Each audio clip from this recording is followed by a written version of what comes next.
I'm Dale Cohen, Senior Pastor at First United Methodist Church of Florence.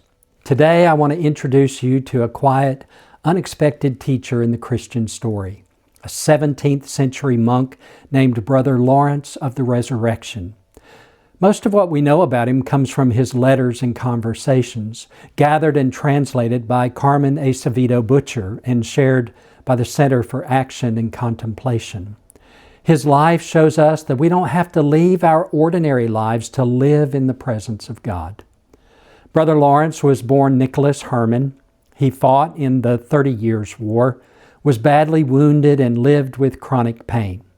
He later joined a Carmelite monastery in Paris and worked in the kitchen, peeling vegetables, washing dishes, and cooking meals. Later, because of his leg injury, he was moved to repairing sandals.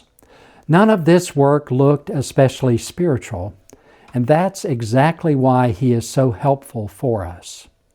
In the noise of the kitchen, he began to experiment with a simple way of praying he called the practice of the presence of God. He believed God was with him in every moment, so his main work was to keep turning his attention back to God. Sometimes he would quietly pray, "My God, I am all yours," or, "God of love, I love you with all my heart," right in the middle of his work. When his mind wandered, he didn't panic. He just gently recentered his thoughts on God. Brother Lawrence's life wasn't easy. He knew war, sickness, anxiety, and pain. Yet people around him noticed a deep calm and kindness. Near the end of his life, when he could hardly walk, he pictured God as a loving parent who holds us so closely that in that embrace, the bitterness of life slowly gives way to sweetness. So, what might this look like for us in our daily lives? Here are 5 simple ways that we can begin to practice God's presence. First, activate intentional awareness. Recognize that God is already with us right now.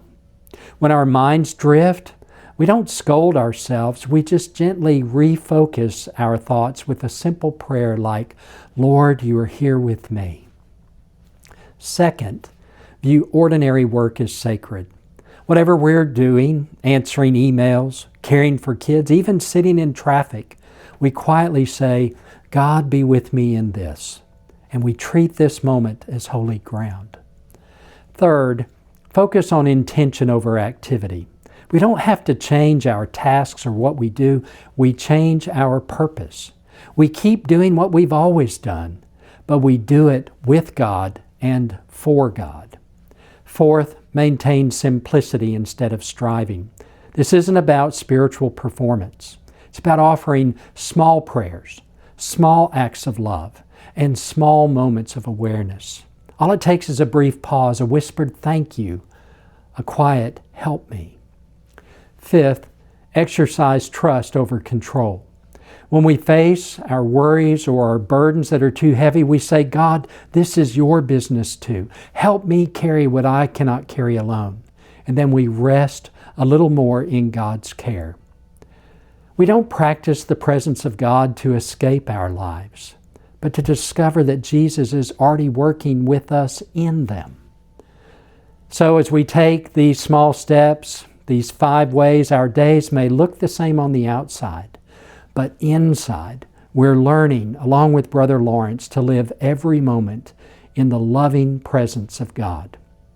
Thanks for watching, and I hope to hear how this practice goes for you this week.